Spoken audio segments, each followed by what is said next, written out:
कभी आपने सोचा है हमें जीवा के साथ साथ कान क्यों मिले? अब आप कहेंगे सरल सी बात है, ताकि हम बात करने के साथ ही सुनना भी सीख लें। अब इसका एक और तात्पर्य है। पहले मुझे बताइए, स्वयं की प्रशंसा सुनना किस किस को अच्छा लगता है? सभी को अच्छा लगता है। अब यही है सार। यदि इन कानों से आप स्वयं की प्रशंसा सुनना चाहते हैं तो सर्वप्रथम इस जीवा से दूसरों की प्रशंसा करना सीखें। अब प्रशंसा के विषय में एक अत्यंत महत्वपूर्ण बात आपको बता देता हूं। कभी किसी की प्रशंसा यदि आप करते हैं तो सर्वप्रथम उस व्यक्ति का उत्साह बढ़ जाता है। तत्पश्चात स्वयं यदि झांक कर देखें तो इस मन में भी संतोष और प्रसन्नता आ जाती है। और एक बार ये मन प्रसन्नता से भर जाए, तत्पश्चात कोई प्रशंसा करे या ना करे, कोई अंतर नहीं पड़ता। इसलिए सदैव दूसरों का मान करें, आदर करें, उनकी प्रशंसा करें, प्रसन्नता बांटें। जिनमें जो भी अच्छाइयां हैं उन्हें बताएं, उन्हें स्मरण करवाएं कि वो भी अच्छे हैं। उनका उत्साह बढ़ाएं, वो जीवन में आगे बढ़ेंगे और ये जीवन आपको कभी पीछे नहीं रहने देगा। क्या आपने कभी दर्पण देखा है? क्या हम में से ऐसा कौन है जिसने दर्पण नहीं देखा? सभी ने दर्पण देखा है, दर्पण में स्वयं का प्रतिबिंब भी देखा है। किंतु किसने सोचा कि उस दर्पण के पीछे क्या है, उस प्रतिबिंब के पीछे क्या होगा? होता कुछ ऐसा है कि उस कांच के पीछे एक धातु की परत चढ़ाई जाती है, जिस कारण से जब हम देखते हैं तो हमें अपना प्रतिबिंब दिखता है। अर्थात कांच को कुछ इस प्रकार कर दिया गया है कि प्रकाश जिस ओर से जाता है उसी ओर पुनः वापस लौट के आता है। तभी वो दर्पण कहलाता है। यही है जीवन का सत्य भी। यदि हम अपना पूरा ध्यान केवल लक्ष्य की ओर केंद्रित करते हैं, यहां वहां नहीं भटकते हैं, तो न केवल हम अपना लक्ष्य प्राप्त करने में सफल होते हैं, बल्कि हम दूसरों का मार्गदर्शन करने में भी सफल होते हैं।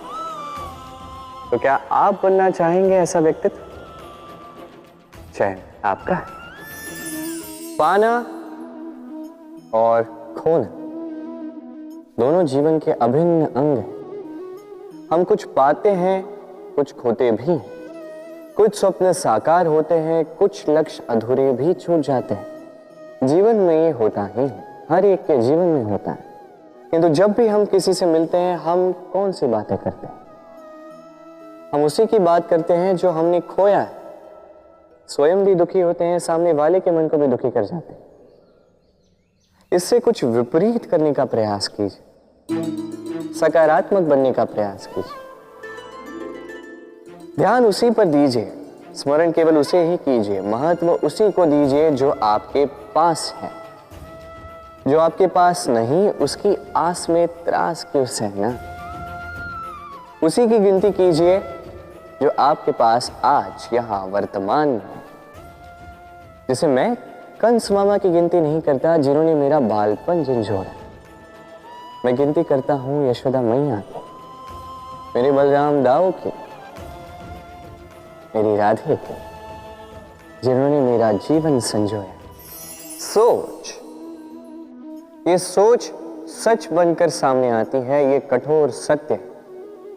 क्योंकि सोच ही वो बीज है जो सत्य रूपी पौधे को जन्म देता है, उसे विकसित करता है। अब सोचिए, यदि ये बीज ये अकड़े का हुआ तो ये छाया नहीं, ये केवल कांटे देगा। वही यदि ये बीज बरगद का होगा तो वो एक ऐसे वृक्ष में विकसित होगा जो अनेक वर्षों तक अनेक पीढ़ियों को छाया देगा, पंछियों को घर देगा। उसी प्रकार ये सोच, यदि ये सोच छोटी सोच हुई तो आपको शंकाएं ही देगी।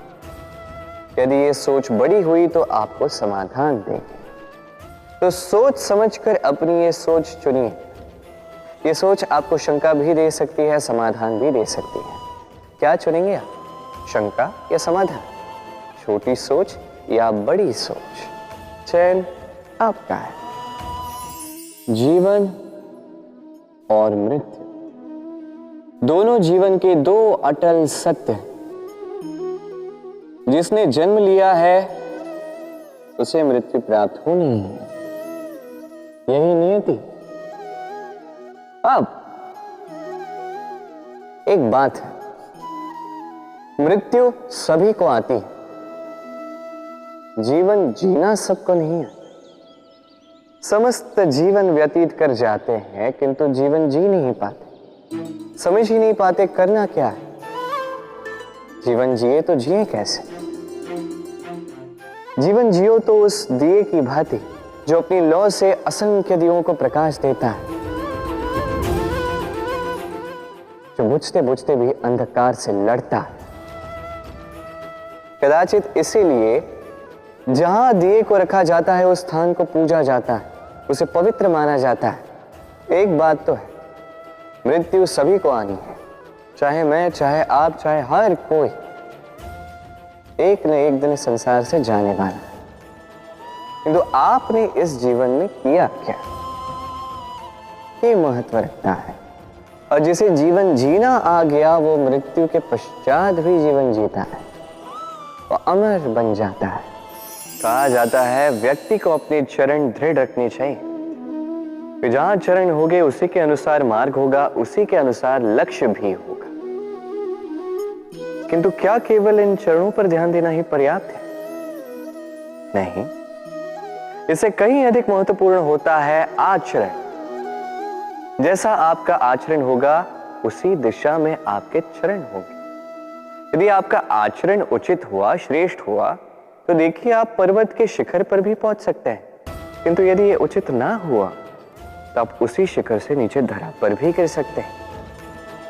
हाँ, गति के लिए चरणों पर ध्यान देना अति आवश्यक है, किंतु प्रगति के लिए आचरण ही अति आवश्यक है, उसके बिना नहीं होगा।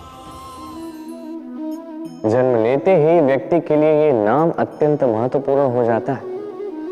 माता, पिता, पुरोहित सारे उन अक्षरों को ढूंढने लगते हैं जिससे आपका नाम आरंभ होगा। किंतु क्या केवल नाम और राशि के एक हो जाने से सब कुछ ठीक हो जाता है? कदापि नहीं, क्योंकि आपके कर्म ये महत्वपूर्ण होते हैं, अन्य कुछ भी नहीं। देखिए, नियति भी आपके कर्मों के अनुसार ही आपका भविष्य नियत करती है। यदि आपको उदाहरण दूं, सोचिए, एक है राम और एक है रावण। दोनों का नाम आरंभ होता है रा से, किंतु एक को मिला भयानक अंत और एक समस्त ब्रह्मांड के अंतर्मन में बस गया। तो स्मरण रखिएगा, ये नाम नहीं, ये कर्म श्रेष्ठ है। यदि आपके कर्म श्रेष्ठ रहे तो आपका नाम कुछ ऐसा बनेगा कि संसार में कोई मिटा नहीं पाएगा। कई बार जब हम कर्म करते हैं, सफलता प्राप्त करते हैं, कठिन परीक्षाओं पर उत्तीर्ण होते हैं, बड़े कार्य करते हैं, हमें लगता है कि संसार से थोड़ी प्रशंसा हमें मिलनी चाहिए, अच्छा लगता है। कई बार हमें लगता है ये हमारे कर्मों का फल भी है, हमें आनंद देता है। किंतु जब हमें ये प्रशंसा नहीं मिलती तब क्या होता है? हम दुखी हो जाते हैं, टूट जाते हैं। ऐसा लगता है किसी को हमारी चिंता ही नहीं है, ऐसा लगता है हमारे आनंद में किसी और को आनंद मिलता ही नहीं है। अनेक विचार आते हैं। किंतु मैं आपसे एक प्रश्न पूछता हूं, अब जो भी कार्य करते हैं, जो भी कर्म करते हैं, क्या केवल प्रशंसा के लिए करते हैं? यदि ऐसा है तो इस विचार को यहीं त्याग दीजिए, क्योंकि ये प्रकृति ये हमें कुछ और सिखाती है।